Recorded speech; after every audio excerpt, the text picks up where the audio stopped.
Obviously, I'm walking over here, my baby, Jumedi, so and so a Trasia, a Omen Commodie, near Ababetueno, and a Igusua, a boom, Amanian, and then Penny Fatanasi, ya, and you almost ever twan Commodie, so we didn't cover. Na Yagusua, ya, Pensonia Chron, or text messages, I'd be anybody home. 1760 email. kabakb@myjoyonline.com and our Facebook Multi TV Ghana na yemfa nkomodidi en to aso penifo ene omudi nkomona na pay lawyer Michael Kwe Jr.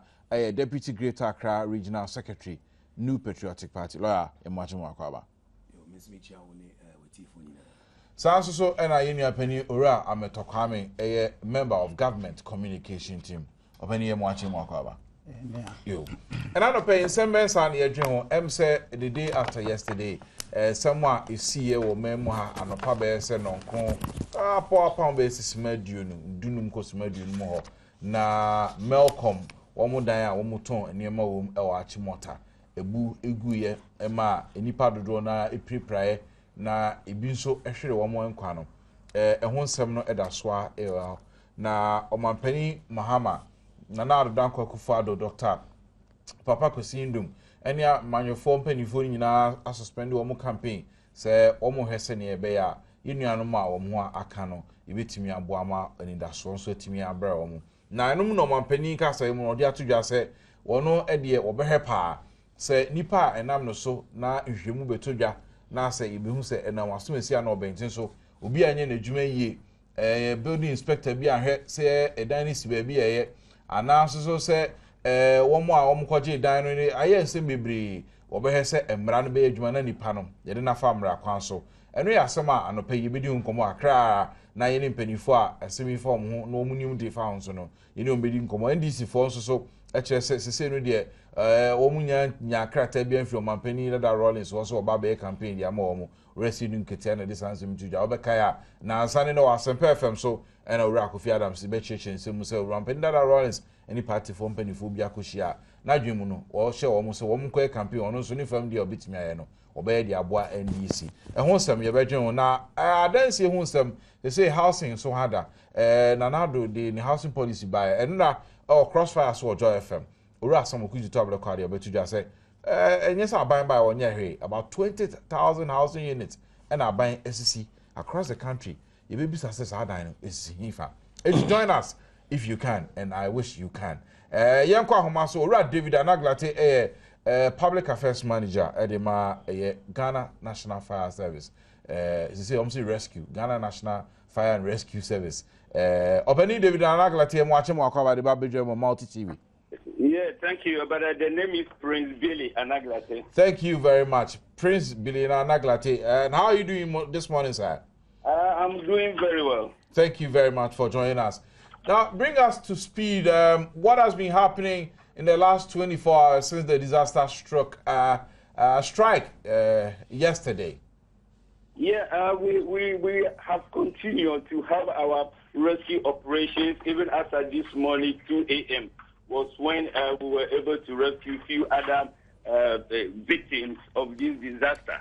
So as at this moment that we are I'm talking to you, the rescue operation is still ongoing. Would you be able to tell us how many people so far have been retrieved from the rubble? Yes, a total of 55. This morning, 2 a.m., we were able to rescue about 8 other people. So we have a total of 55 people that we have rescued so far. And then 3 of them were pronounced dead. Okay, we picked up initially that 4 people were dead, but as you say, this morning it is 3 that are dead. Come again. We understood earlier that the dead were said to be 4. Hello? Mr. Naglate, can you hear me, sir? Yes. I'm saying that we were told that the dead were 4, but you just told us that the number of the dead. It's 3 yes, instead. I am giving you the number that we have located. I don't know after yesterday where people had numbers because it was this dawn around 2 a.m. that we have located 2 people that were trapped under the slabs and and we were not even able to bring them out. So as at the moment I'm talking to you, they are under the debris and under the slab that have not even come out. So I wonder how people got to know that there were 2 other people dead under this debris. So the number that were confirmed dead, or that we have located dead, are 3. So we have 3 people confirmed dead.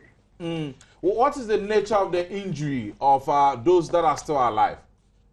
Yes, some of them have fractures of their limbs and then some bruises of the faces and a few other various categories of injury. Do we have an idea of those that are still trapped under the rubble? The number? Please come again.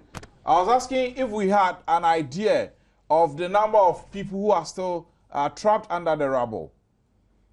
I will not say that yes, because even as at yesterday, the people gave us the total number of people that they were expected to be in the building before the building collapsed at 50 people.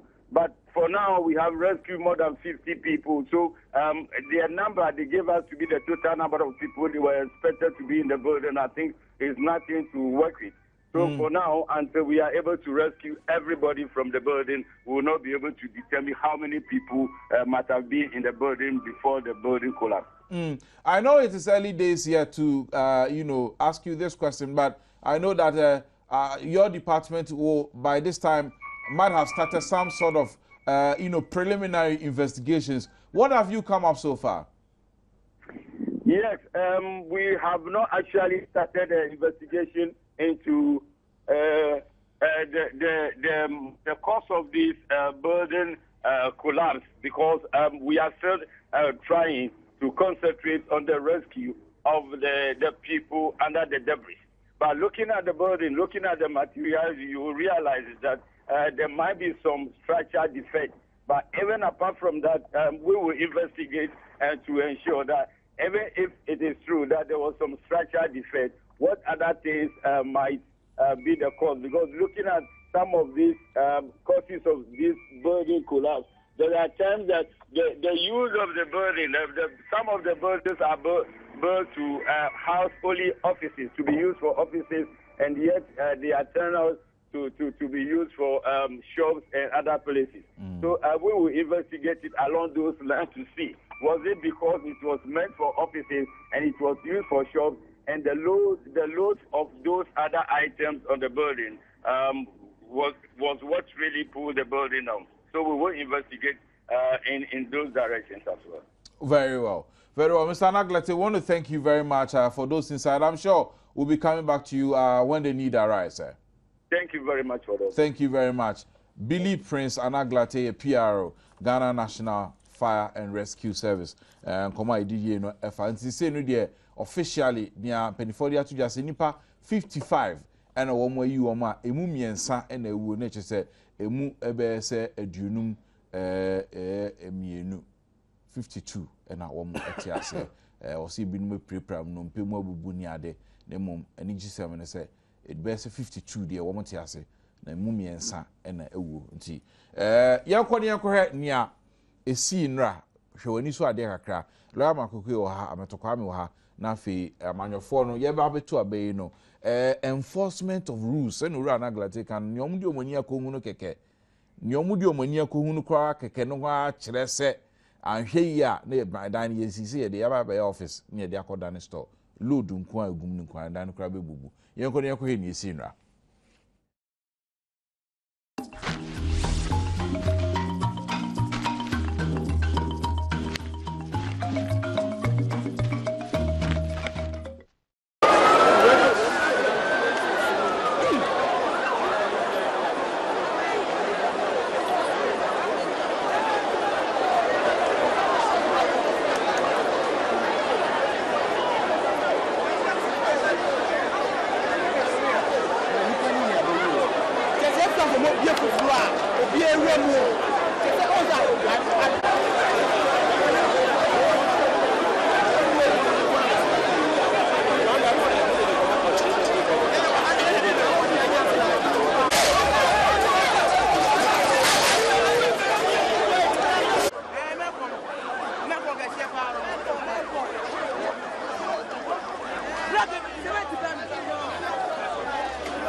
This certainly brings up the issue of our building code and how we enforce it.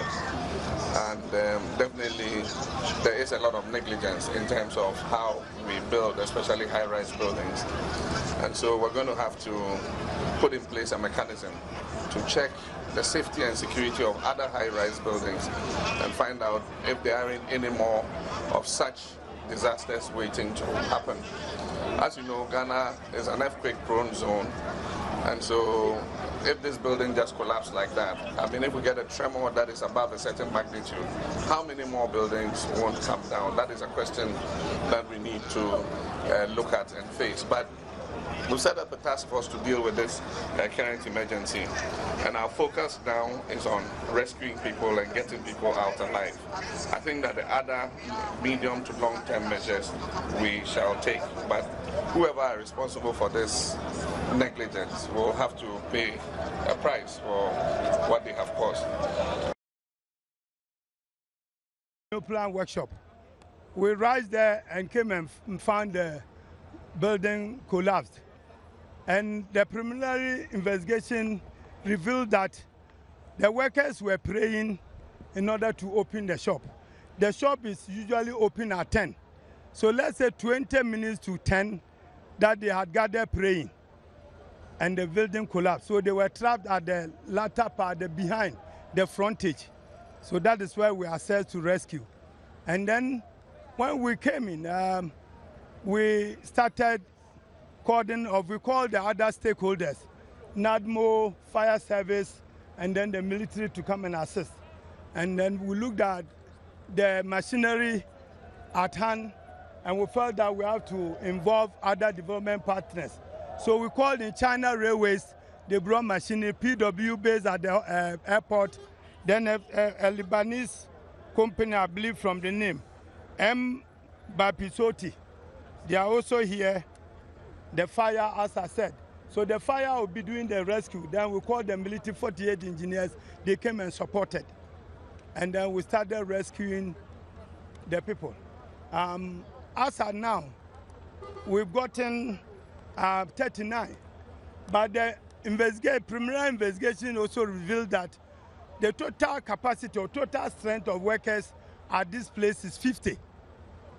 But the attendant book is locked inside, so we don't know those who came and got trapped. So we are looking at a figure of 45.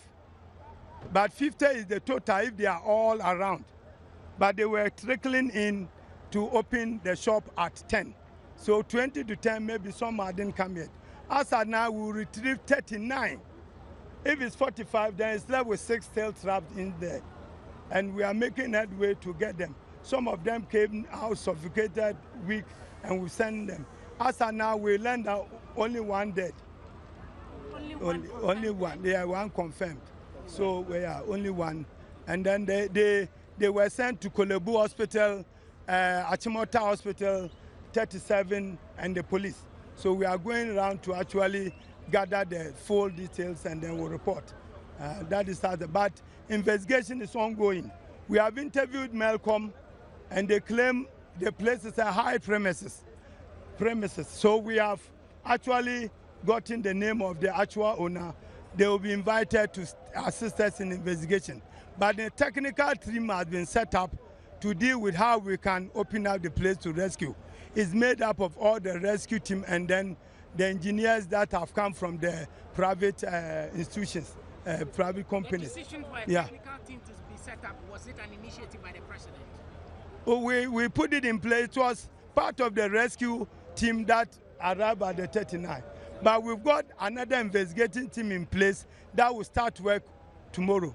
What we are doing now is to save life, to make sure we get them. Then the investigation, whoever needs to be invited to assist us to investigate, will do that. How long are you working, sir? It depends on the response from, if they are not coming, we'll look for them and arrest them. So, but we will be here 24. We'll be here until we are sure everybody is gone out. Anybody trapping is out. And we are here to also protect the wares that are in the shop, because it will be the place will be open up for pilfering and stealing and other things. We have to prevent that and make sure we secure the items that are in the shop. So how serious was the 38 people who were sent to the hospital? How serious was their injury? I'm on the ground. They left here. Some of them, they put oxygen on them and other things. So as of now, we can't say much until tomorrow. Our investigating team will be going around to look at their state, and then we'll report later. Who is this personality that we're going to look out for in connection with the owner to the property? Yeah. With the owner, one Nana Buedi has been mentioned, so we're looking out for the film. Thank you very much. Yeah. How many story buildings? Policemen, I would say about 250, and the military about 100, fire about 100. We have now more personnel, about, let's say, 25, and then Zumana, Lion, 2 are on the ground. We are going to set up a command post to keep the vigil and make sure the place is not open up for any criminal activity. What you're trying to get in, I'm sure you're also trying to secure the life of your men. I understand one of you was yes. One was trapped. We went in to rescue him. Yes. They were even, yeah. There is a volunteer. Volunteers came in. They started before we came in. So we continue to use them.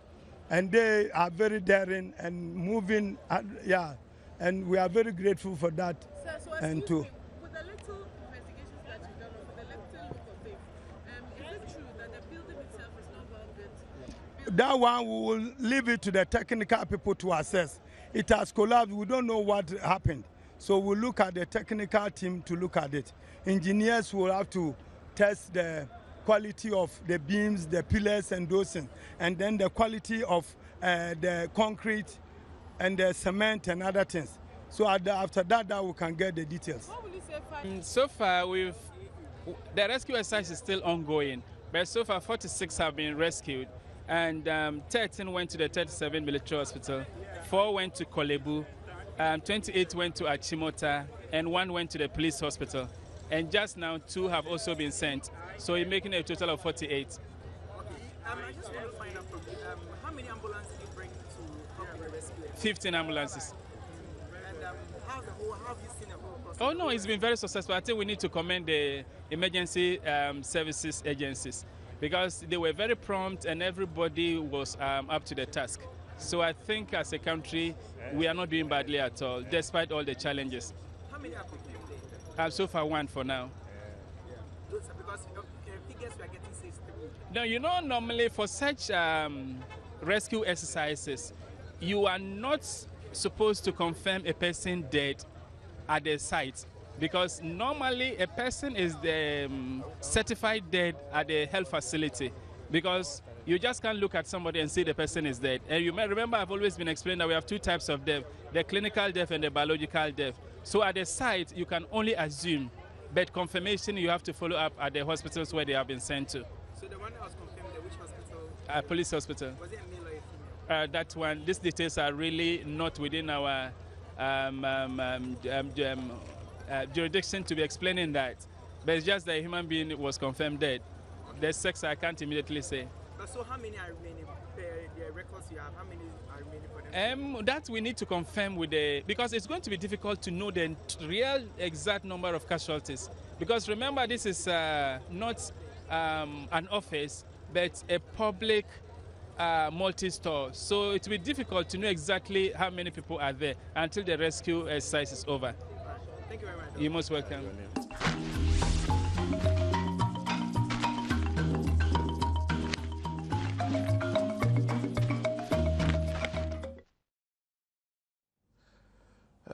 eti na efinra anopa no ansem ni sie no ehun foni na ya gba ama no na make say eminya ba na ya brefo akwakodru a enche de live pictures e be fi odi abrel na yetimi ahwe ne abekoso na Nana Dankwa Akufo-Addo presidential candidate di ma NPP enra ewo framantem ono nso akasa e dia fa sa ensem ya esie ewo eyemel komachi mota bajo say ayekradwa mumye nkoni I've just been informed about this rather unfortunate tragedy that has occurred in Accra with the collapse of the Malcolm building in Achimota.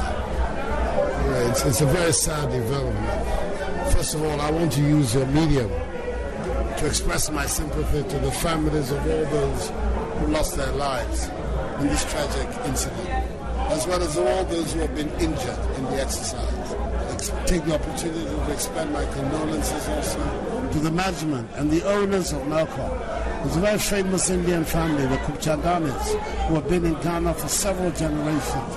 The friends of my family know them, and it's a pity that something should have occurred to them. I express my condolence to them. And I'm hoping that the matter is going to be investigated for us to be satisfied as to why such a situation should occur.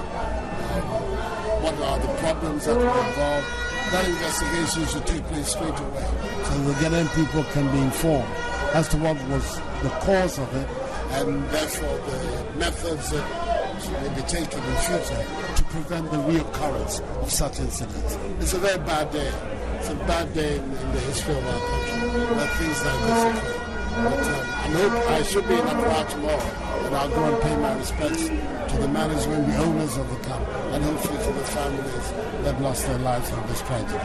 I'm grateful to you for giving me this opportunity to express my sentiments on this matter to them and also to the people of Ghana. This occasion, of course, also to thank the security agencies who are doing their best to retrieve people and secure the places. We have always to congratulate them and commend them for the very difficult work that they have to do in such cases. Let's hope that they're fully equipped to be able to do their work. Thank you very much.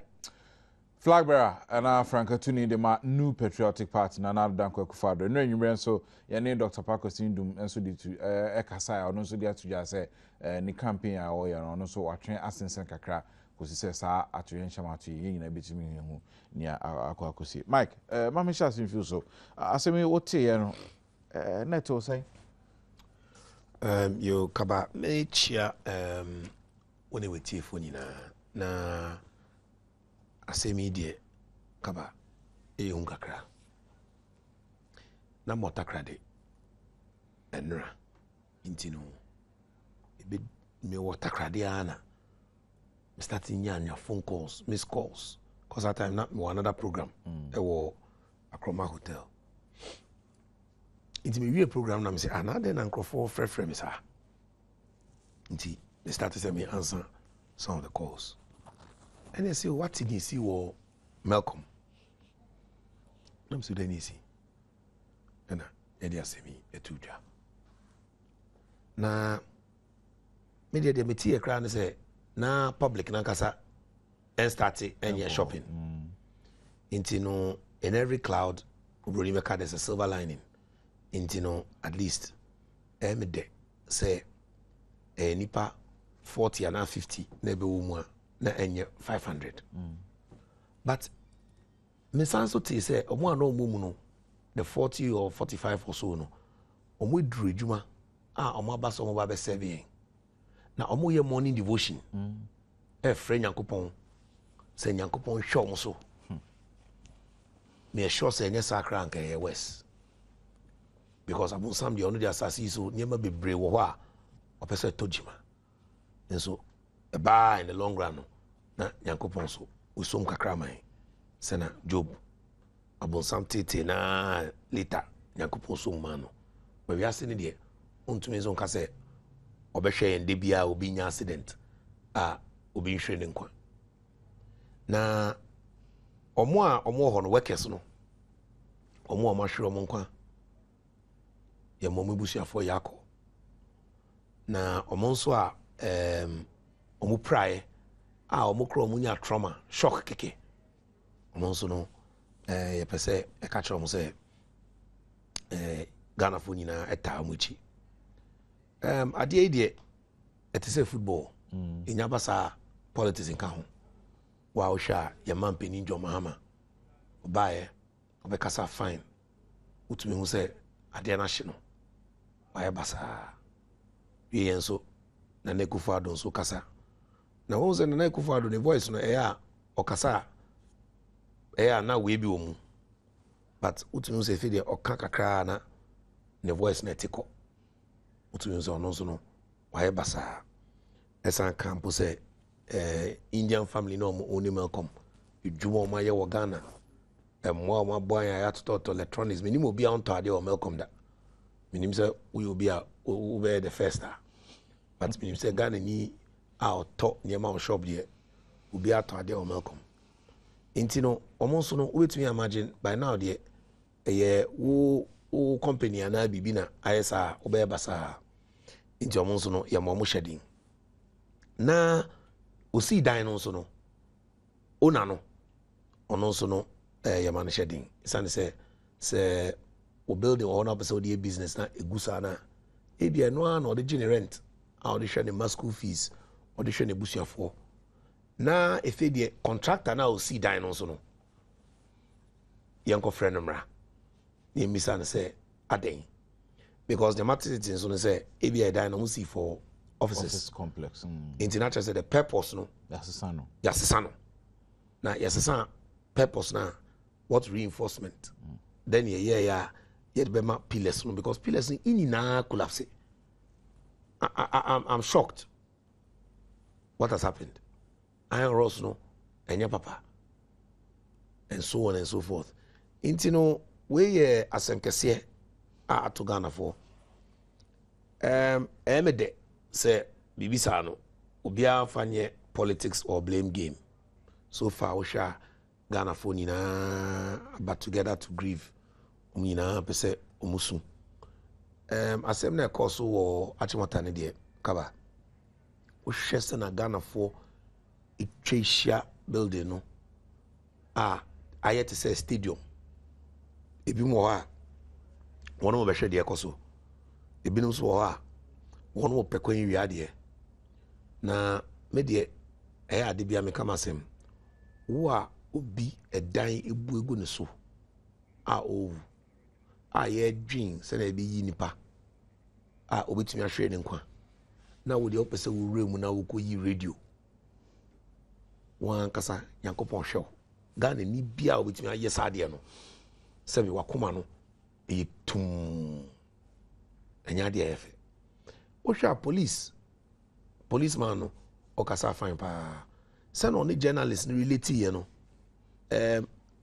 under this pressure Patrick Timbila na kasa okay Mr. Timbila okay o bodi chairman mi hu ne da oni o kasa fine because under that stress no anka also patron munya me na me nko me baby na me ye medwuma but utumi say onya kwan ne dwuma eden on the original commander on the original commander Ghana Peace Service. How soon? He came from Ashanti region. I'm no university. Let me say how soon say there is less than a year. Yeah. Okay, because he was not the one before. Mami come Malcolm for na mi so am say near Martin saying. Ora Richmond Odro Kwatin PRO the Malcolm group of companies. Brother ni yem watching wa kwa ba. Me mama you can say. Ya here for. Because me mama me tea for me mama for nyina action. Bibi aboko there. You been there and you boko cramp you be managing a kakran sa. Yeah then nyame ase. Nra ye nyina yensa kan statement mompani for issue ya ma omanfo a omahwe omonkwa ene adwumayfo a saasemi nyina ne yakọ but efi enra ya asem ni sie besi enano pay Malcolm for edi asem na mo ka kire Ghana for Sisi ade I DM will be a dear catcher Ghana for and say in a fan pipe entire bamboo for no more honoechi.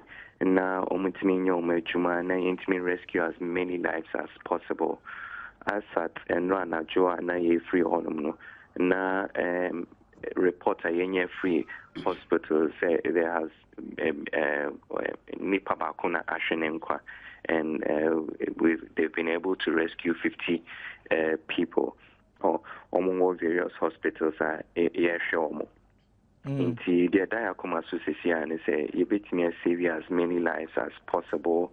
A bomb say you bet me save as many lives as possible. Now almost all hospital no mutimia tomona that should be on mutimia sign aye omechuma. Say Anopea yene PRO for fire service wedding come out say nipa 55 3 and say just by way of information for you. But near yet so far and say a dino moko high ambassa.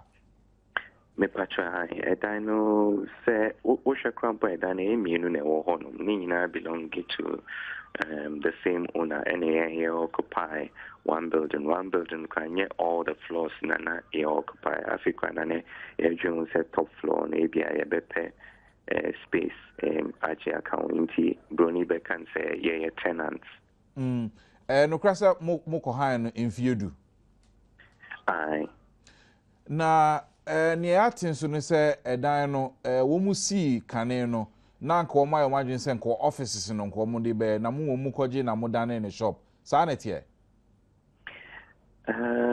mesre wa shofoni matifo nyina senka yebitimi atwentwen we su kakra because CCR no unse sembisi to ayana ye more concerned about lives no technicalities be won't be no no majority say painful amudom ho agimina de beba betuja anopai crime no ka say me na guswa menim painful no be here call am na yes so e bia there was a catch on ya catch on maybe a documents be was here providing ya providing in a momo in tinka mesro kakra senka ya between train and also a kakra so quite to say o e bia offices any shop nina falling under commercial area inti infant says will be esine dying now him say be okay the ocean say be make media any business what you business permit yeah the amount na o the a shopper me chidi say hono from so be any offices and shop no the only a year yen a year dika say ho the pesi ye and a bit me the ayana is this spacious enough say bit me the atoy yenioma yes and your man ya share the way city and yes I spacious enough you bit me there I shop because you know you start to say a space watch motor a chepa but ebia baby obi hu bia no either say location and yet and say bia space na wo ho no if we say enye enough for the Jumedia PCA any where we thought the space and location was okay. I chair the business details as to omo person the office and yena ya shop and yet sabi and yena you see that and ya call by air crochet say the ACT any who say yepe any but message senka e bet me dey no ato nchen kaka na I'm so real kwat nienti ana me bisa sa adwuma unum say ya yenum ana unim say ne tie nienti ana me bisa sa ne say building technology for bia ye no madi nkomo kire say dan kwaje na say bia initial construction ye adwen say nipa mudro ana say niema mudro say na setimi etena dan num na setimi boro so saa te say nia omo yoma say bia office nti bia nipa beba ho no ne nkrata asem na no so ne mo di kodane shop na niema no mudro kodo so chen dan na ho odin a niema bi say etimi say sinti na me bisa saa dentia men person me call details ne say emwa bia me de be ma no and could see ye in the sense it is a dano a same 5-story building. So to say, and 5-story building and dry as I may see usually in earthquake and baby says here and type of collapse no. And you would draw and said in Nipa Fro dying ain't me ma 5-story building in Bebu in good. And it's a main person called technicalities of a building. But Obianim says, oh, see 5-story. We see 5-story, say, Nipadruto said it was occupy 5-story. The space available, no, a bit more containing as many people as possible. In Tiano, no, enforcement was a bad man, a danut contains our 5 stories, no,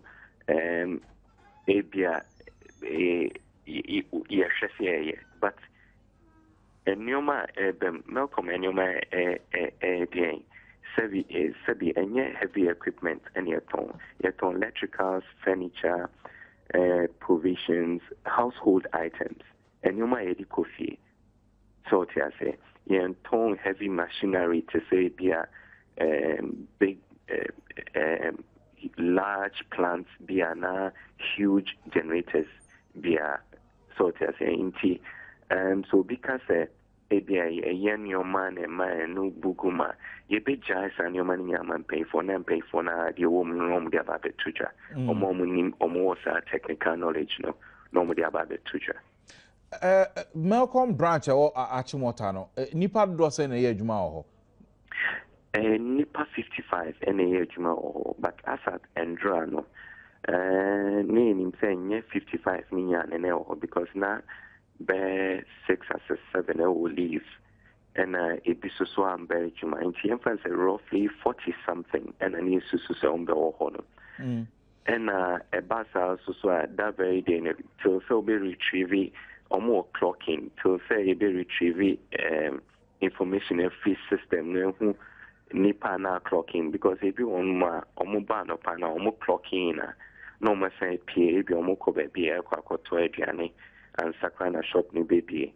It been so a year later on the bano say a time on net ya 2 no me in rem in Tomun some later and yadia on the rem tenure if on the Danny or many asa akofi until say bibia beba a na actual records no.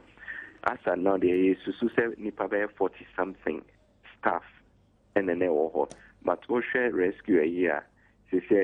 Over 50, and Malcolm staff. Motor rider because no trim crampo. He was also affected. A basano. Inti Cecilia, Juma Fono. Dear, yes, to say almost 40 something. But Oma no more around, and now say be crampo and no be on ma. No, or better not quite no change a shop in baby. No, it's me a bem. And no, Cecilia, yintimi. And confirm me copim say bibia beto ye na bia ye interview omo hospitals in ya na hu bibia omo free ne ye be hu ye actual staff na wo ho at that particular time no asmc no na ipacho Malcolm mukoje sadani free nana boadin ho no insurance wo dan no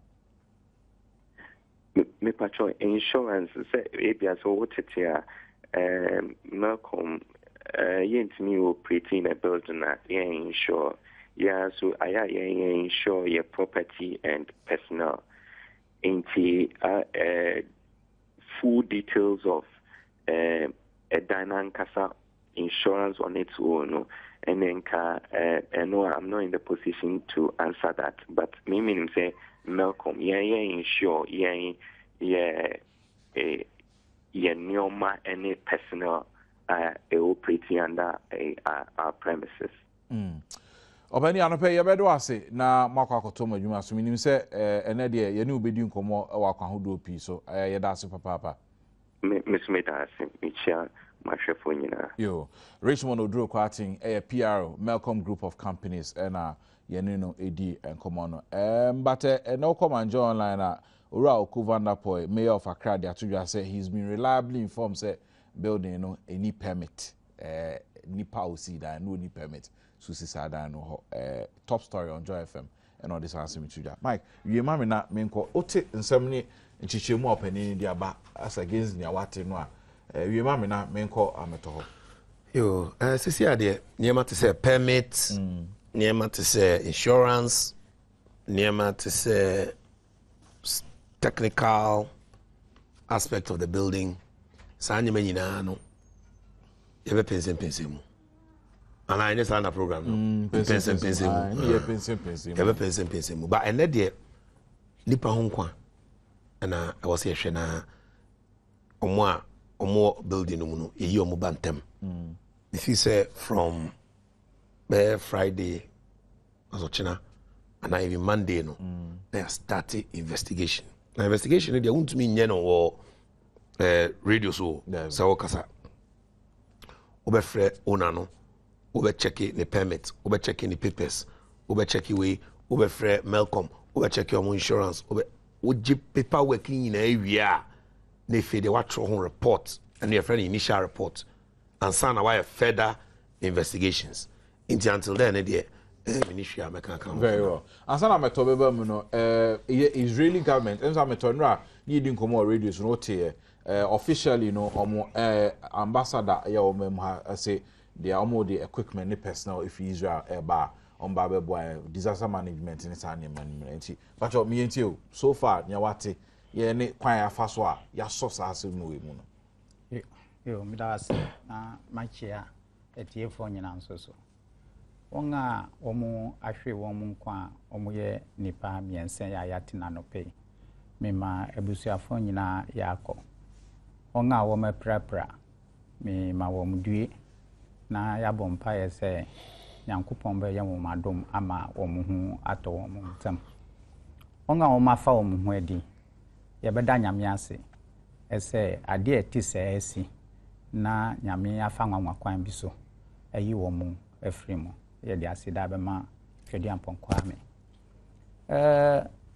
edan a yesi won krankrom ha ani mia bebre ye wo kwan a ye fa so esi dan obi ani ho sorry keke won krankrom ha odi dan be si ba bia ope number 1 ye wo city engineers department a ye share Accra Metropolitan Assembly asi eho any starting point I think so for planning and zoning, you were town and country planning department. Woman so say oko former passport office or a compound na city and planning for oko Jamestown baby a court no wa na city engineers department or more. Now oko particular areas at say Achimota areas or oko sub metro ha more building inspectors wo enti enwanwa ene ya asifim SSA department ni nkrofo nyina ebewo ho a busumi bia ye tua wo moka ewo sa adwuma we hu na ye di edan a etise ebesi ho a ene ye tine se ebia na permit po eni ho na dana kasankasa kra ye di si ho no at each stage bia no as a building inspector ohwe se number 1 omo use proper materials ana so we share even in the television pictures here we share the type of concrete adwure gu ho na utimi hu anwia apru agu ho if you do proper concreting in the proper mixture of cement sand and stone you won't see that kind of thing ube solid concrete ebetimi ebubu die but who say aprogu ho ayenwia so you can see some defect in the building itself say sane yesino ena yense abansoro kwa engineers ene calculate cement ese ekom the type of iron rod would be pillars no engineers calculate na usage ade a yepese yedi edan no eye eka hu engineers calculate senior strength of pillars ni columns no ebeye to the mean trial no ye live pictures from a scene ho na na abrefo why crowd wa we mu amane e send na hotel na no pay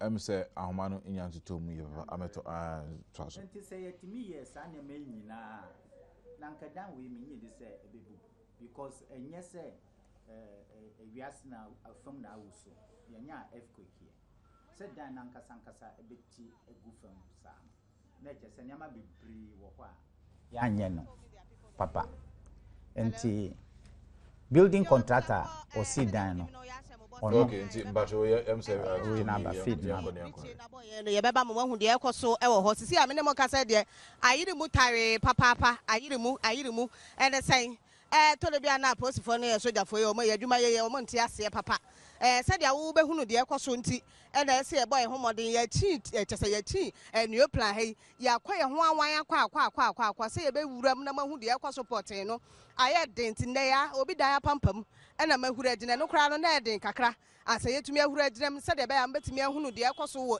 inside enti abonti ene ye pisi in ama mahu de ekoso e wo ho anapa e ba ye no sojafo egu ha no posifo ama ya nya nete said ya BBC report ye se nkrofo bi guso e wo eye amunanim na wo mo hwa kwan so metu wo mo no sa na wo mo se ene wo mo ba ye no wo mo nim wo mo guso wo mo ye adwuma fiti eno anadwene nyina ya wo mo nim se nkrofo no kakra ewa amena na se ya wo mo bo modin so mbeyi wo mo nyina de apie enu ti ama wo mabra obi biara media hwan ye wo mabra wo anapa ye hu se oko Vanderpool AMA panimu wono abahabi ya obehwede ekoso hu ambulances ya egu ha ene aposifo na sojafo kasa kese na wo mode enhoma atwa edan no ho ahia se de be ya obi biara entumi emmowura ho enkofa de ana se wonko ha won sojafo no se ewura ho a se distract omo je se ye ma omo nyom adwuma no se de tie enti omo makwan mo bi anwuram enti ene se de wo behu de ekoso no enti ne aba begina ye ba wa mane se ye ba ye no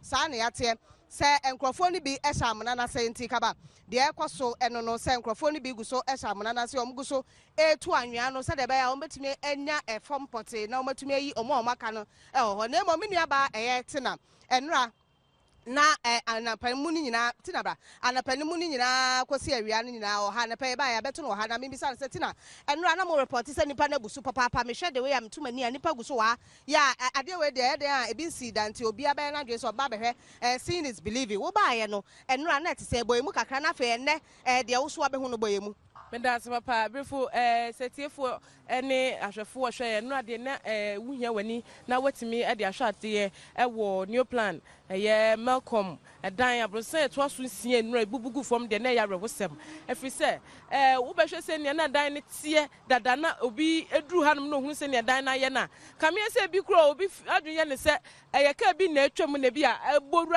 a dan mu ma dan ne timi busa na omu ni gidie se bi a dan na kasa si wo na timi amem aye ne etie no enti nipa de wo mu botwi bo kyereda kyese ha no ba bia ye ma se wo hwe fi meka se ABC ade basa de bepim new plan se new plan dan na abeka kyese wo ba agye se wo si na wankase wanantem pempen no ba bedu na se ye kase na chi ha no ma ye Malcolm dan na ebubu ye na kase na chi ho no a ene ho ye be kasa wodo kyese afekwa ne be ye one way fise utese ka ba na bisu twemu aba besia afa no wantimi ntie ne ye ne se almost stop cars ntie ne one way cars ni na anetimi atwemu wa wo fise ba ne ye besan wo no wasan kwakofa ba bia befa no watimi adu ba bia wokọ enura ne ye se mu ayedin tawe pa ma wo pa se ubewura mu ma ekofa wantwi bi kra ba ebom kakra yo medasi papa na eno de na enye asem kuma kura ye nuanom police fo nya na me kan se brofo ya ne wa awom me kase ye wa awom na chese police ni media de nke nya ni papa ako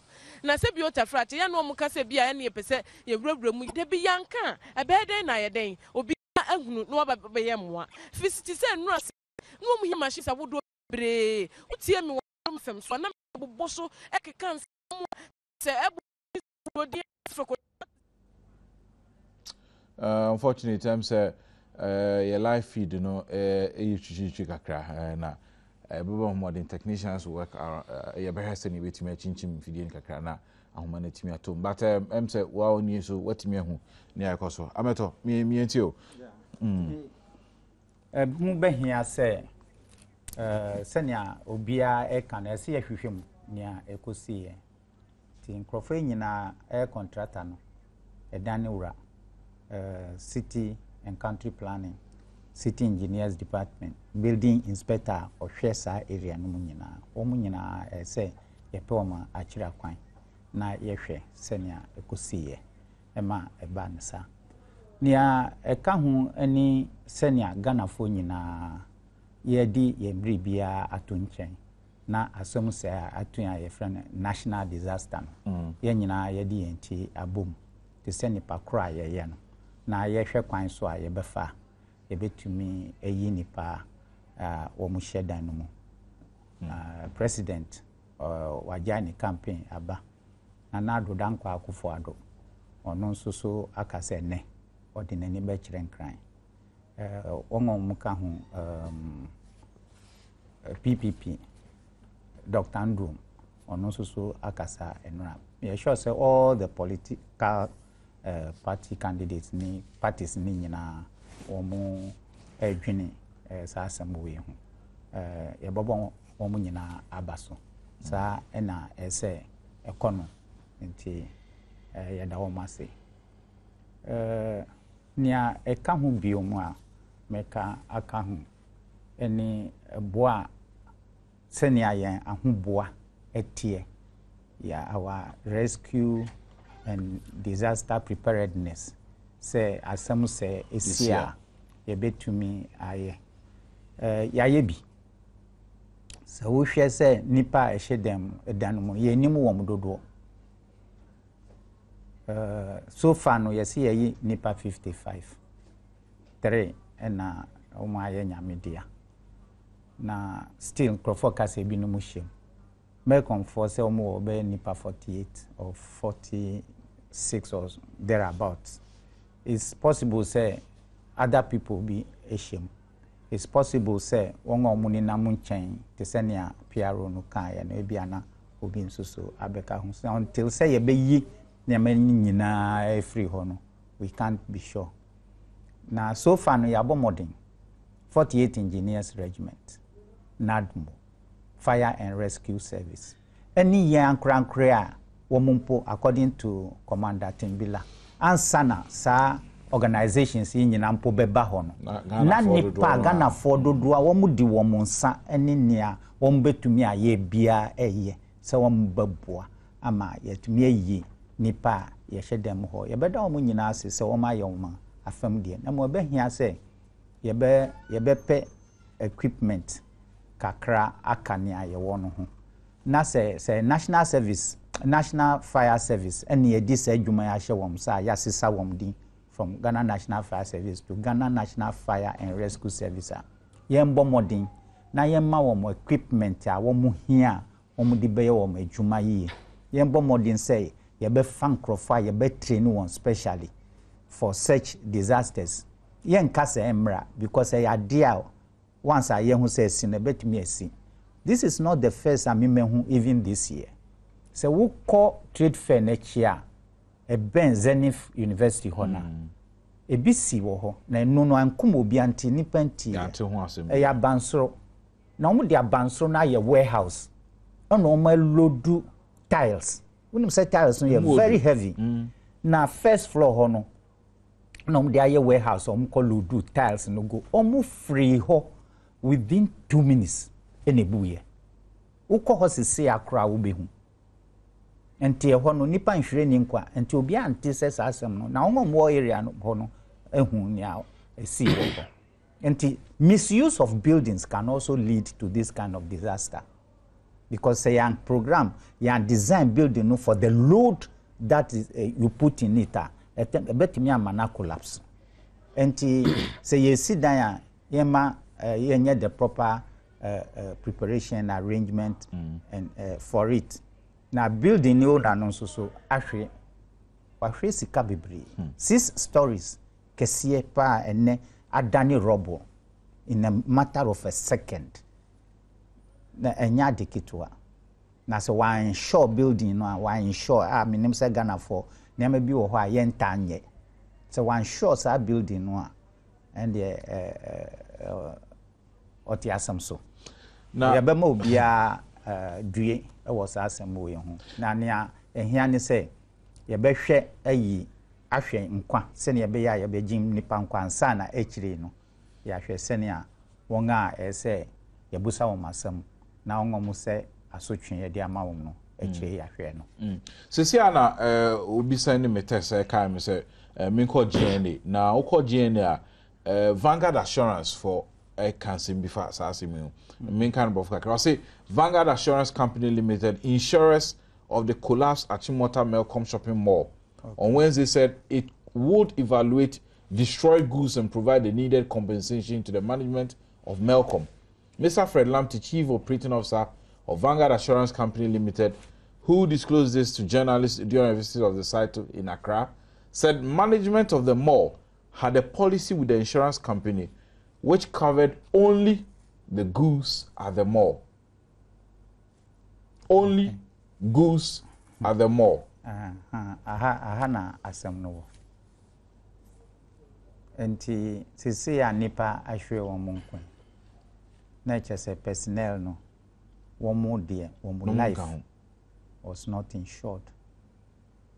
And so far no, apart from Vanguard Omabeka say goods me conformia ma wo mu Piero nuna kan ko ajire wo mu niama wo mu wo no wo mu insure until ho de they will be covered, but nipa na wo mahwere won kwa no they might we are not sure until we can be sure. GNA report GNA they might credible not news be source. insured na afenso so building nankasa as a structure on its own. Onano is his responsibility to insure his building. And no yentin ho hwe. And say ye nyama ye investment ye protect investments na ye no. Na ochina bi se disaster bi sia yet me anya relief kaka. Mike, how do we reconcile asema Melcom Pierre and catcher as against insurers of Melcom? One more penny no catcher say goods nipe near my ton or shop nipe and ye mom insurance ni panin count. So we shall send the sadia we am show. Say I to say omunyi nipa ho. But ebia Vanguard share goods. Na ebia another one so share nipa. And another one building. You can have many or multiple insurers. Into you know, the American says see very difficult to tell. Say nisi and I say nisi. I was it to me Fred Ubia Noba maybe some questions. Because yes, the event say near tugum. Na ye fugum near potugum. Na adeni na masa. You know, me dem fi say yen China yen facts no. Yen area na yetimi ehunu ekoso. Very well. My fact text message is about in twem na fe yemfa enkomaka na to aso mfa ma. Kaba, good morning. Please could it be possible to bring Dr. Nana to Ata, the former Central Regional Minister, on the show? We want to listen to him in Cape Coast. Also maybe soil test geotech was not done, or they didn't comply with the soil report, or it was not used for the intended purposes. Yeah, Thomas, if you wager, and all the braying. Kaba, good morning. What a sad news. This one, they have to find out the real facts and make appropriate sanctions. Okay. The only way the building collapsed is that it can only be by gradual, systematic, and structural defect. In this case, weak mix and constant vibration from the road might also be should also be considered. I'll say Kaba, ask Michael Quay, I like his t-shirts. Where can I get one? Free Senior High School and one Ukraine, Joseph from Cape Coast. Also t-shirts in Fano Binya. Kaba, Ghanaians have once again shown that we can unite in difficult times. Let's remain united forever. Ogake, Domahin Crow, or say please, let this be a strong advice to our building engineers manufacturers, and all involved to employ the services of occupational health and safety officers to advise directors as to how the safety of workers and progress of the organization will grow. This law has to be enforced for all. Simon Etrophy Accra. Kaba, also say you and your crew must review. What's this? Now can I say? Was it? But where you now say, Alex in Sinyai.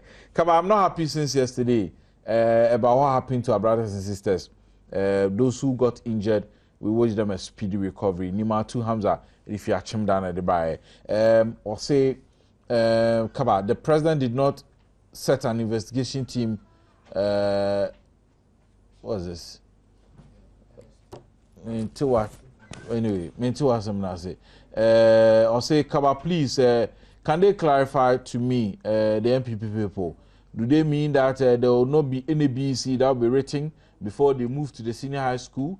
Saying that Omobeyano, Dakwa second year, the free buy. Also, we shouldn't blame. Our memoir.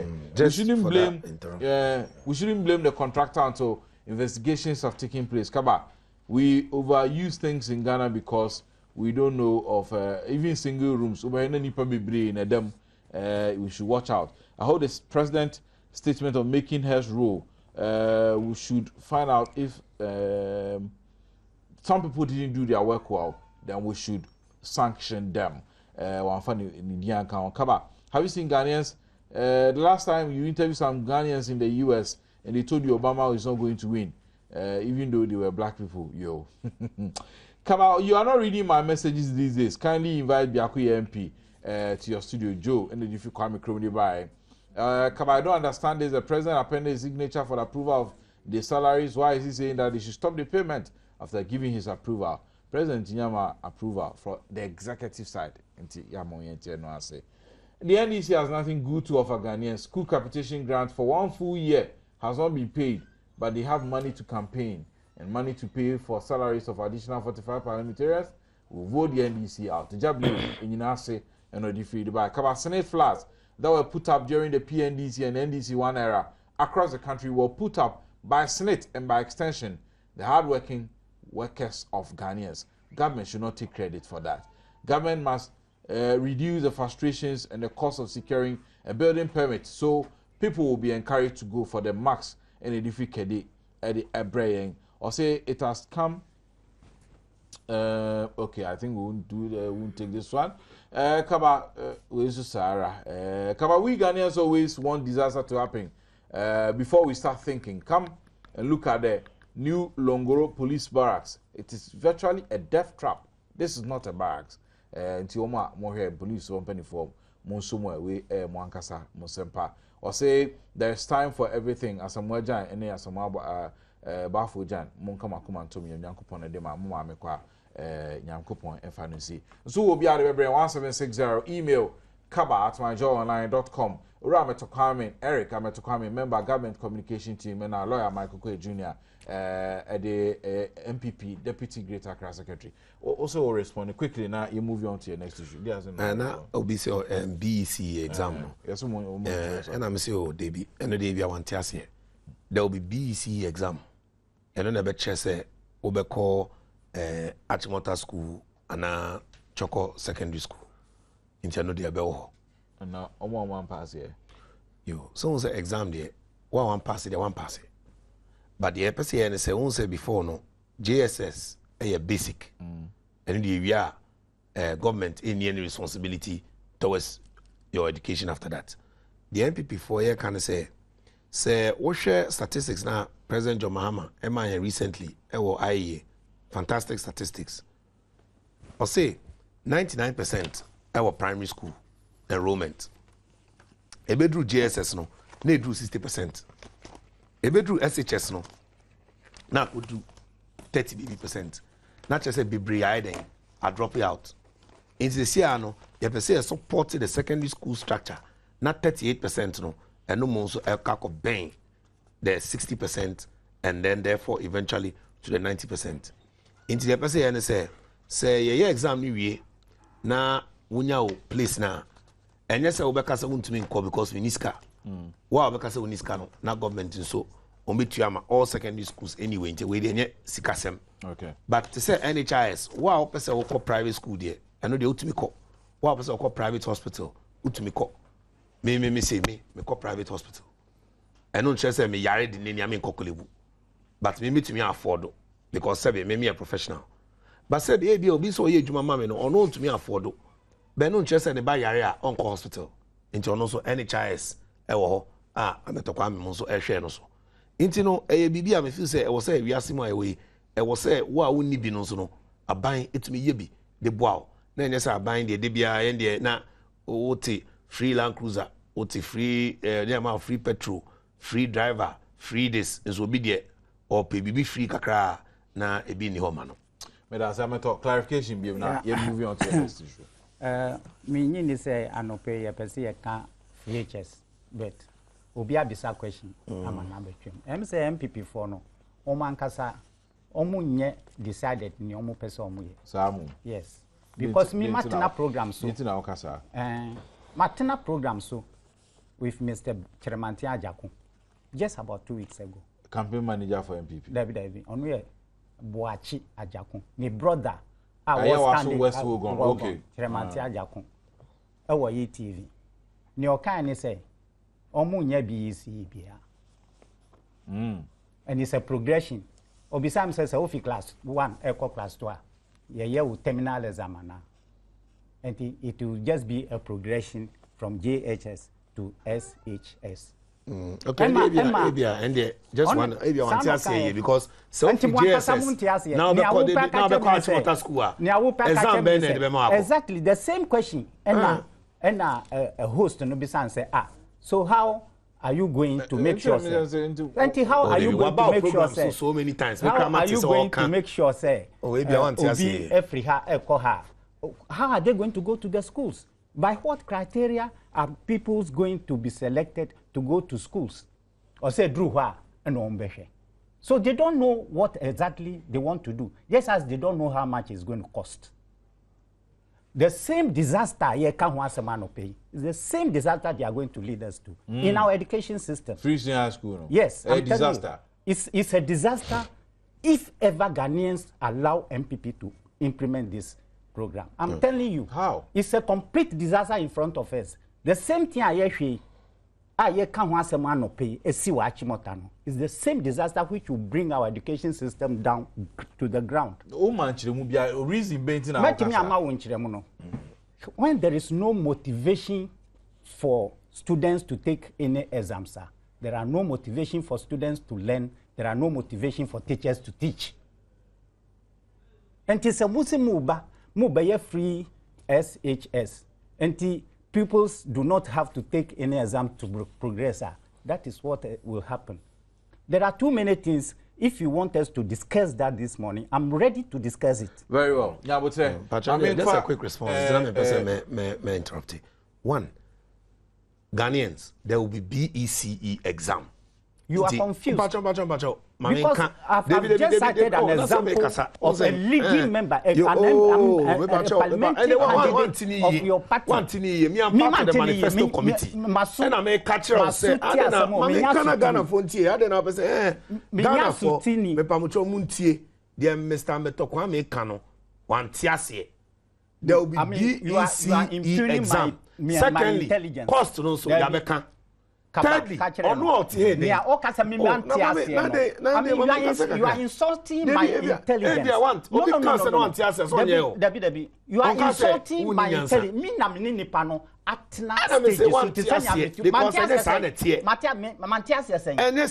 No. If you tell me that you are insulting my intelligence. Oh, no, I won't do that. No, you are insulting my intelligence by telling me I didn't understand. I heard the person. I sat on the host even asked the person. So how are children going to be assessed? No, but you are insulting me by telling me I don't understand. Me insult you. I've been to school. Now when I go school. Don't tell me that. Mami come and you people, MPP for Sana Mutia. No, Mami can now do you people. Yeah, Sana Mutia. No, because you are there. Because intelligence. That is what you are trying to tell me. Program is that is what you are trying to tell me this morning. Send me intelligence and to be intelligence. No, you are very intelligent. You have to mind your language when you talk. But you didn't understand it. What's the problem? What do you? If somebody says something, don't understand. What shows that I didn't understand? Because what you're saying is not so. The person said exactly what he said. It's not so. The person is not here. You were not there. So but I am part of the manifesto, and I'm telling you our manifesto. Now, moving on to this issue, no. Mr. Metokwami bisa one good question. Or see, they don't know how it will cost. They can't cost na. Me, I didn't. I said you don't know how it will cost. And I'm say you can't. Ebi I want to auntie. You gonna fati. Now, on also country me and the at least on the way juma. NHIS one-time premium. No. How much will it cost? And that can be some non-country. Oh, he was working there. I was there. So he knows. Please tell Ghanaians today.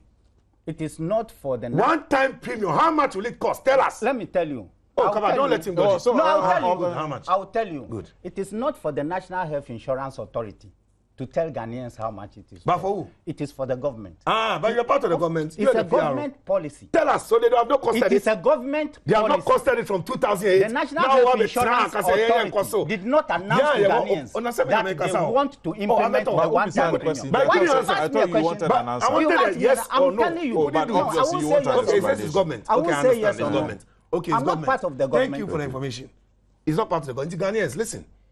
A man who was PRO for NHIS, a man who is part of government communication team, he doesn't even know the cost. But yet they have the audacity to come and ask MPP. Government will announce. We are in opposition. When and government has decided that today we want to implement the one-time premium, government will announce how much the one-time premium will be. That is it.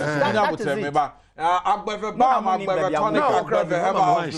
and one more assassinated Jumedia Bro. Macatro say hospitals no dear a stronko a Heba hospital with a difference. And yet Bako Beko near Suja or Hat no Kukusi ha, no Dudusi ha, na Yafata Crabra, Faku Cobra, Fawis, there be all who do I modern Heba hospital, nutrition center, physiotherapy unit, gym, why, be our doctor for the next for a best, or one say 32 and on the tour or mojo first war. I hear ya dear my own so hurt me at all. So to him last stop and I go the Heba Hospital war 0246595256 0246595256 0208 380 That's also multi TV. Eric Ametokwame, member of government communication team, and I feel lawyer Michael Quay Jr., Greater Accra Deputy Secretary NPP. Text message Sabana fi Yenfa Amanyosem Dieno and Twaso. I'll say cover the NDC man. There be willing to mean Casa Pacho. Abam, Sister Ajwa, if you Abam, ne by meaning baby. I'll say there's another death trap story building at Amrahia on the Adenta Dodua Road by the roadside. Almost in penny for uncle here, and so that Christiana collapse. Those who are in charge should watch. Joe from Dodua and Dubai. Who bears the needs of a child? Is it government or the parent? Ali from Bolga and ODB saying Dachi Hine Nana Nyakon the second from Buadua Kaba. Why can't you control Mr. Metakwame? We now see what an NDC we now see what NDC stand for. They should give us a break. Kwame, you also had free senior high school at Pojos. Who said that? But today you are saying it is not possible. Who said that? Have I said it's not possible? No, you've not said that. Have I said that? No, you've not said that. But you listen carefully. You've not said that. So free HN is possible. So is it possible? I'm disappointed in lawyer. No, is it possible? But which statement by the NDC said that free HS is not possible? Tell me. So tell me. It's possible. What does our constitution say? Let's work together to help the poor. What does our constitution say? We are saying that we want to follow the constitution. So it's possible. Please, I'll say buildings for multi-purpose must be insured against certain risks. Again, people working in it must also be insured. Regina in Bogos, thank you, Ameto. Kaba, do you think because na nia GTV for ye dey say me dey meet me metra hanka ho osi me gidi say GTV o me sure say Ghana for nyina dey ana because disaster na time e koso no mu yi sini fufuro ye say nafti fo yi bi na no mu yi na mpacho no me a obeka kire me me den makoka because me tell another TV so go can hear na dey say bebre na ba osikaba there's a team of organizers organizing Galamsey people maintain our personal can see in Pacho. I'll say AC from Sunyana. I'll say I'll be happy if prison officers move out of the Numpo house because it is also a death trap. It's a amount for day. I'm going to team no one say or more debano. Yes, say barracks be or her and yet prison officers be so. Yes, baby or mote Sunyana also yet and Timunti ni na mo here. And no, if you put also send email be here no search because you right from Amprobi. So this means all those who are not able to attend senior school before will be able to attend there. Does the MPP know the problem they are going to be grappling with? Let's move strategically and progressively. Because from Amprobi in Accra, but the building is for okay. I'll say he knows that the building was for an office and not convenient for a shopping mall. So why was it converted then? No ya semwa capital from Kobriso or no di free will be sabai from Ishaba Kokun Kruma half a cine. I'll say, oh, I'm a Ghana, Hifan Yekre, our people are suffering and crying. Oh God, come and help us. Why is disaster here and there? I think Ghanaians should vote out the NDC and make way for the MPP. Ghana for a woododo. JY from Sunyano, the government should investigate this because it is very, very disgraceful. Nicholas from Takrade, Emmanuel, his son from Achim Ewisa. Government must put in place certain measures to ensure Ghanaian building contractors use quality building materials. When you Ghana phone call and say that, we'll be obviously then see a hernia car. Come on, please tell Mike, okay, that free senior school can never and will never be possible. So the MPP should stop telling us like Farouk from Cape Coast on the buy. All this disaster occurred because of all that be die statement by the MPP. Wait there. Because you probably say Alabraka. How do you know that? Come on. If I'm not mistaken, how come Malcolm always have a disaster every year? Was it not Malcolm in Accra Central that got bent last year? Let's be serious with the outcome of the investigation. Jonathan from Lashibi in Accra. The MPP told us there will be no more BEC from 2013. Please, Mike, stop lying and tell us the truth. Free senior school policy is possible.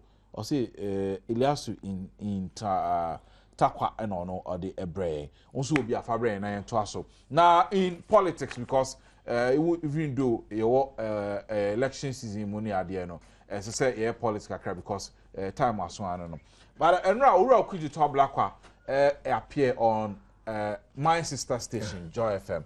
Condolences. Yeah, Beckham. It didn't have the boom. Yeah, or the actually just said, I buy a sedan over 2,000 housing units. Ediama security officers and Mamre or say for 20,000. No, or 20,000. But me call my job online and the Ohana said quickly. My main kind of official near no real could you talk about a king kind of man. Now, you know, person China say, I buy no see a dime. And just one buy no more near here. Or science him now. My penny that I run inside now just saw a campaign. Ediama NDC for Ra, yes, doing Ketian say officially no until here. Na or see General Secretary of the NDC Johnson Katia says the party is yet to be officially informed about the return of ex-president Jerry Rawlings to the NDC campaign trail. He was reacting to media reports that ex-president is ready to join the party's campaign to retain power in December. Enti na enho asem no. Enti na enho asem eni. About what? About the story. He also was going on. You can't hear. No, I don't. But he just read the thing to you and you are asking me what's going on. He just said he don't know, so I just wanted to know. He said he hasn't received any official notification. But hey, we could talk about a story in your name for mum na esanse time ya be so na ye story ni enko na Juma kan enfa to asoma. We could talk about kwa kire say e dan no mu AC no over 20,368 Joy FM Crossfire or say a dan 5,000 of them almost in work boom 10,000 of them Amasaman and almost see a dani being so 168 one sin watema yeah no one ma BNI for breakdown no mamin kind wa ham fama or say the building 168 for Tema employees of BNI 5,000 ewo pum 10,000 units ewo Amasaman and I will say edani bi so musisi for public servants. Now I'll say when you put all together we are exceeding 30,000 units as compared to the abysmal 4,720 built by the MPP in 8 years. Na Nana Komianso no was media to be or say or could to black abwa is say these are private companies in Ezisia dan na bia na ban akoto e dey manya ban na esie ameto mami fa eno mmom ne fa sha sefo ene o mapenda da ron in fact stories in mom yo how come so mosi adan na all didada mun kan che Ghana for oh aban aye niama bebre na enye ni nyina nsoso na amanfo enim because enye ni nyina nsoso na ye anopa bia na ye boso dawuro enti se opportunity ba ti se a ya na ya boso na medife edan de no kakra na mako ne odisha ase no mesan maba edan de no so yem founder say why you ready say obedwane ye campaign ye ne hwe kan na ye general secretary aka say on the onya information bia emfiri na so ye say my ready say me bedwan mu campaign no aka busumi enti se mo program bia na mo ama minsa aka se ne be ya me so mehu nia meye enti general secretary ni nsaka yen founder ni letter and also friend telephone so mpo and also on ni spokesperson ni secretary e ka kire no say na my ready a ono nso so ni a owoka no obeka ti eno no mentwin ko enye na kakra say party a founder say o obe joining campaign trail eno no just o letter baza o say ehun akohia se onu ankasa beka se mi bedwan no na che se onka hu anamboa obetimi ameki sa assumption aha na akufo ado ekosra no de asem no kan oka che se he will not be active on the campaign trail no enti se wasesa na adwen ese obeye active on the campaign trail se oka kire yen ese mima afi de na nka mempese meye campaign na mo aka busumi ya ye ba beto abe na mahu madwuma ya eso ani na menimu se mu kwa akodi nkunimi na me pia mo ekire kakra sanete so wo hu se mu ba bedi nkunim to ode ne ho ba be hyem me see mahu se mu ba bedi nkunimi sana kan yo na me kan me repeat the mama mu ba bedi nkunim to ode ne ho ba be hyem mu ba bedi nkunimi na me pia mo ekire kakra enti mu kire me mu program amwo na minimu enye adwuma ade a efe ye mpo no because ye founder ti ye mpo no enti se oma general secretary enti ase a bibia ebeda ne kwanso senior ese ma memra building asemi obi anim se Ghana ha ye hia edan because se wo nkran komase kofori atakrade a utimi hu se ye bre ewo dan ho enu nti aban bia obeba no obo modern se obabua ewo kwan bi so ama yetumi asisi dan ma yanya bi ahanhan yanya bi ama aban adwumayefo yanya bi ama abanbo adwumayefo enu nti ene yekofa STS bae yenim pa NDC for yenim pa se ne odi STS enimu di bae a Mr. Samuel no ye MPP ni mapa but ye nyina enu so se ye MPP ni nti so the adwuma bi bana sa adwuma no ehia Ghanafo a nia ye mpopu yanti so we gave him the chance but unfortunately no he abused the chance because niama esi ewo onu ani Korea for ntem emma sa STS adwumadie amaso nyina na efre no ono because someone yes efre ono because say more form company there is no reason why after you have landed a big contract like that no ufa unamfufo echi na woko sisa company who papers or registrar general enum ena kofa ansem nyina eba enum enkoda nchen owura okujeto abrakwa wabobbo so projects a ye edansie ewo mumie no wotumi to dan a yesi wotumi to asase na wankasa wakofa contractor na wabesi ama wotumi discama contractor na ono ebia no wo na asase dada owo ni plan ni bribia nti ukohwe na wo pa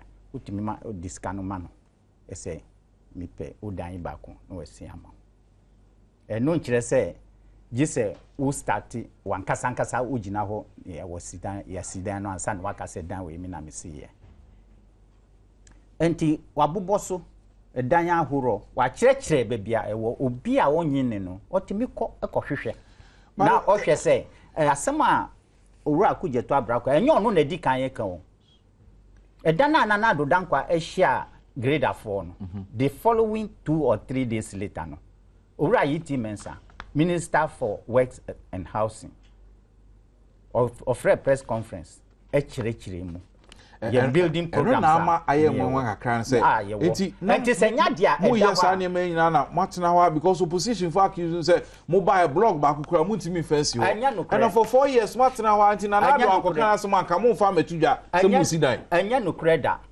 enya no kre da say yen yeti ho a yen yahwe na ehia ne say yebesisi adan ama won a ehia say won be use no o manya ayusu wa kire ni ayeye a teacher for there 5000 BNI for there 168 na another 10000 nkrofo ahoro nyina epa on banya ewo amasaman wa kire bebia project nyina ekoso enti say wo ye obi a wonyi ni na wo doubt a na wako hwehwe enye MPP for betenas you ye dia 3.5 years to 4 years 20,000 housing units the major ones are person ye but we remove you you are not completed various stages and until now Ghana for my 4 more years near to me Ghana for the cancer ebinumu abetenasi 8 good years e dia no akukobo o mantimi ansi an affordable housing affordable housing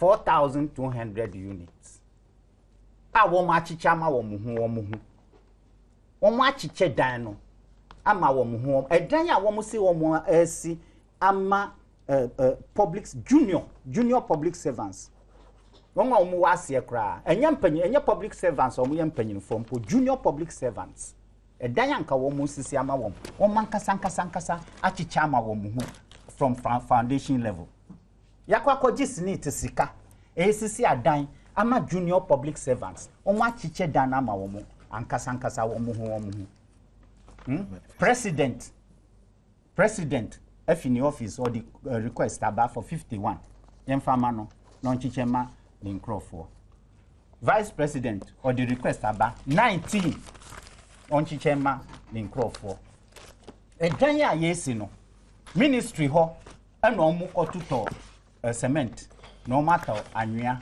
no oma ato ni akika preku no matter paint eni ni akika ho ansa na de ama contractor onu contractor no nim kantamanto kwan onim bebi agasem wo no akwa koto cement ejise ministry ejisas etuto sanya mai ewo senia omu pese omu diskane eyenti na musori a na minister no wa sorry no wa so ni nuanu munsa no mako Ministry of Works and Housing no ma chiche dan no ama wo mu list no egu hase asefim asam abuatin okono aso ne yerensa Zolaika besimienko Peter abuatin sapon besimienko resobomi besimienko no mo akotwetwe ya chiche dan no ama Professor ya akonfi no aso Francis Koyinsa Kofi Kosansa Siaka nsa SK Boafo no aso David Kwabnada densa Kofi Poku nsa omunyina omunye omukwe omukojiji adan no civil servants wo masoso wo monsa benkuma na sinifa benkum ni nifa nyina bom no mo abesinko ebinum bebre asifema ni wumpo But me can say sorry almost yes dan amahina because almost sit down ya NDC back 2009 sa transaction we omanpani suspended President Mills then or suspended sa me wa anya nti ne yanwe ye no yep SC suspended ne yehwe and afen susu nti ye ka say sa dan no it is not in the hands of Sankofi Abubo mudin that's why I'm custody yanwe ya omo ye dan kotenam e dan yanwe ye sika ni hu eti se kwan na ye no kapre eni hu na ye kope sika na ya bawie eti se na ye we ya Michael Ko ba no pay o drive fa so hye o de be si ha no enu so so mo ka ho asem se ye gigi sika do enti niam bi wo ho a se ye ka e ya na ye ntiase e bribi bia project bia MPP for ye no. Or they have to do the project for themselves, not the larger population of Ghana. Mike, me entiwe, me enko. Yo etie for me da wase, class we da wase. Se na me nya abotre etie nyama me nua kan no nso nya abotre ntie. Na me de me say NDC. Omo se o mai de, omo si edan 20,000. Hey, Jesus Christ. NDC. And yes, I say Mokuje to a black wire and at that time no ET Mensa department then. So no ET Mensa ko so department will be now I am doing so be control. Or say 1.6 million job. I could be say ET Mensa or see she knows ano. Or see then 20,000. Say amasa mine 10,000 houses ewa amasa mine. Na NDC. Omo de omo si omo ma kwalakra school shirt back one.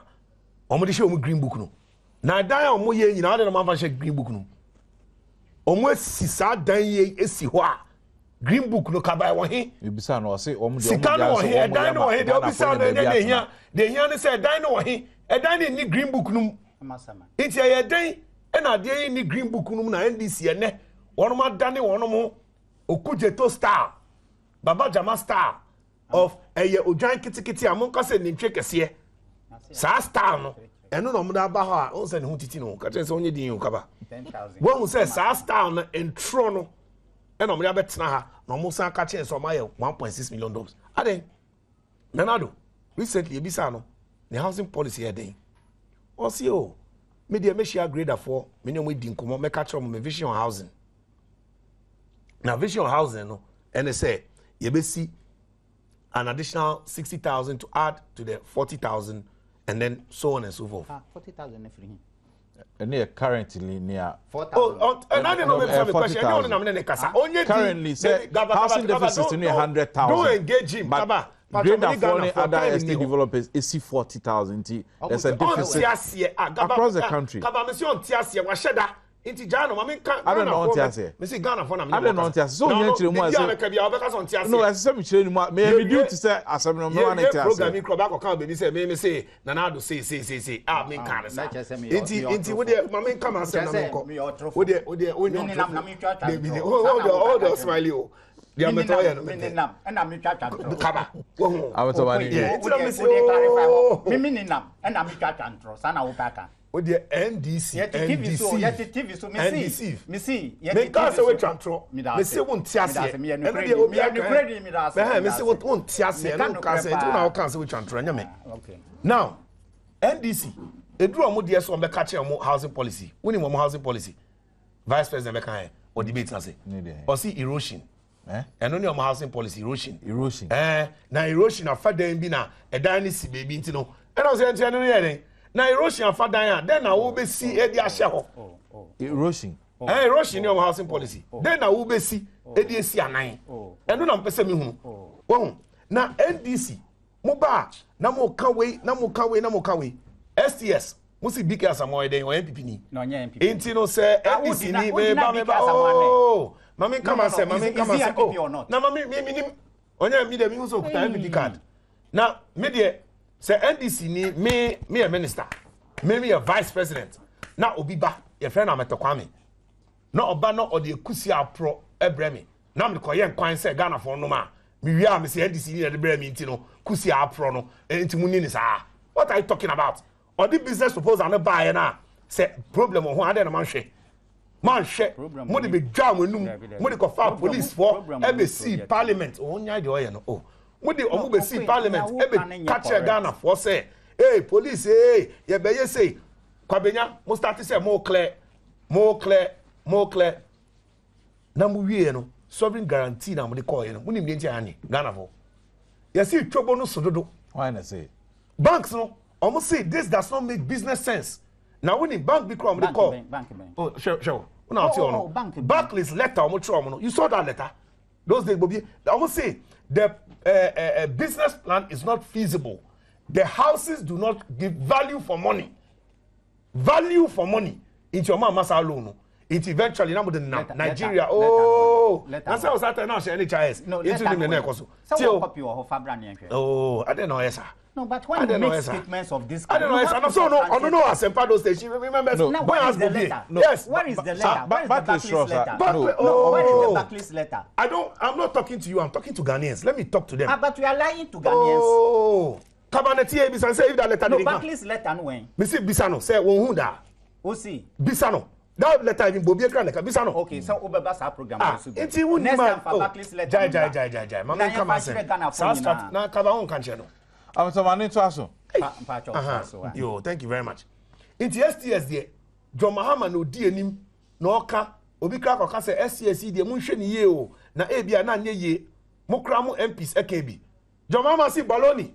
Kosasem sebe fun munye din stupid useless inina baloni no baloni no oka baloni ba wan kan stupid let me see seven pamphlets mama oh jide oye no baloni Ghana 40 ase oka baloni but wan kan stupid baloni no and just stupid no one of us all trust thank you it's no me trust here night say na open ukotu amato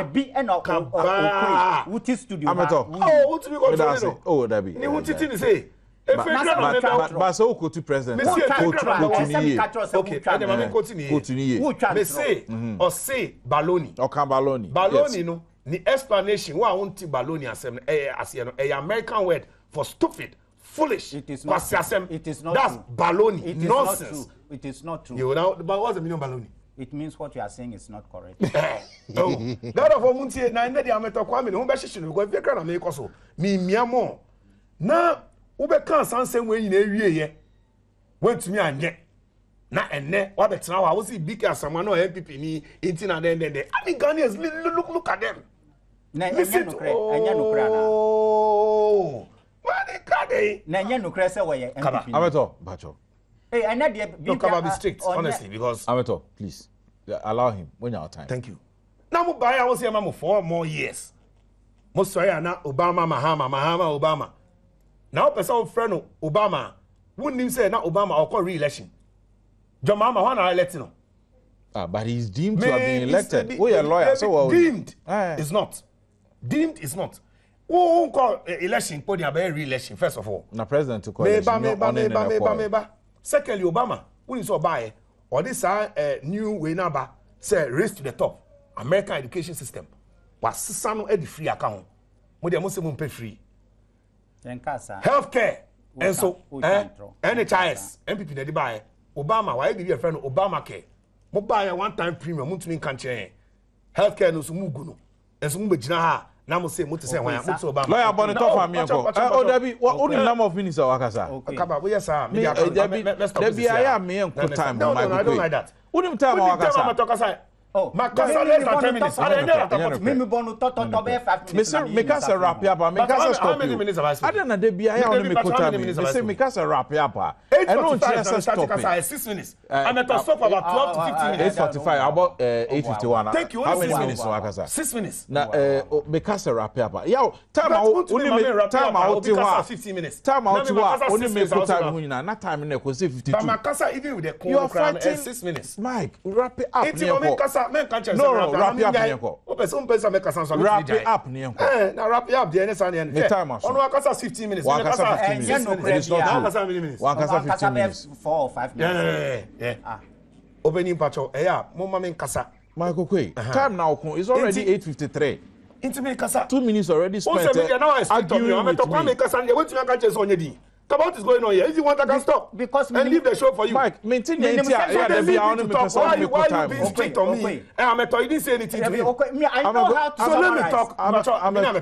I know how to summarize. I know how to summarize. Mami, come on, Sam. Now more be strict on me. Now me say, Mami, kasa. Me strict on you. Mami, kasa. Oko school. Can't you send the mic with the class? Mami, strict talk. Summarize in a very. Bacho, jai. It's here, can't say me. If you address a judge like this, Obama, judge, what's me facing on him? So yeah, then NFA. And Obama, first time we only my own cover. We 9.8 million. This time 2.3. At Tiso, best 7 million. 91 we need. 80 million percent mumu say incumbents there. More bani Betiso. Na mumu kuta 0.43%. Less than 1%. It's more than a Tiso even just 2%. Marry. You and Kaba. Why? Kaba. It's taking all the time. Mike. Thank you very much. It's me come as still no. Me say. Hey, Mama one example. And now the very. Oh, Bacho. Me time as Mike. Okay, President Nixon, America. You in free ho. And a transitional president. On also am to Obama, vice president Obeshare. A friend of Gerald Ford. Send Obama so Obeshare.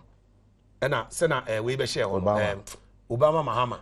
Obama Mahama Obeshare. A true election in America for what you to Obama. Now Senator who cried there. Now we are West president. Into the year Mahoma. Any see America. It's a year fair. Obama. Eddie Ashesha Munema. But me tra we not to make us say MPP. A dino museum. Omusie Emma Ghana for. Because Omon continue Omo Ghanaians, workers. Some of them are the policemen, some of them are the drivers of Ghanaians. Now NDC. Mo musi dan was akomono. Amo chiche ma mo kwa mo hono. In 1992 to 96 mo say refi. Mo NDC. Mo chairman mo kwa mo nchendi. E na mo chair na mo diye. Senate dey me say enya mo dia. Senate is not for you. Inti mo ma embe cheap politics. Na me say Kaba, me patrol where the way my mama assignment. Munko amasamai. Na munko share sa 10,000 no. Esa ne say NDC mun kontompo no ya bre. Yes Ghana for. Yes here. Monto aba Emma MPP. Na yemra yemfa. Ameto me time aso. Unfortunately me time aso. Me ba chopi. No me time aso. Me time aso. Na session ko enko Emma Eric Ametofame. Government communication team member and a lawyer Michael Quay Jr. Greater Accra Deputy Secretary. Mo mutimi send a text na mo ase. Mo mutimi send a email ya na mo ase. Yeah sorry so na na abdul ba betrance no egusi ye de nyaka to aso de mamo. Philippians 4 verse 8. Ye me na se kan ya wo de ne de yin.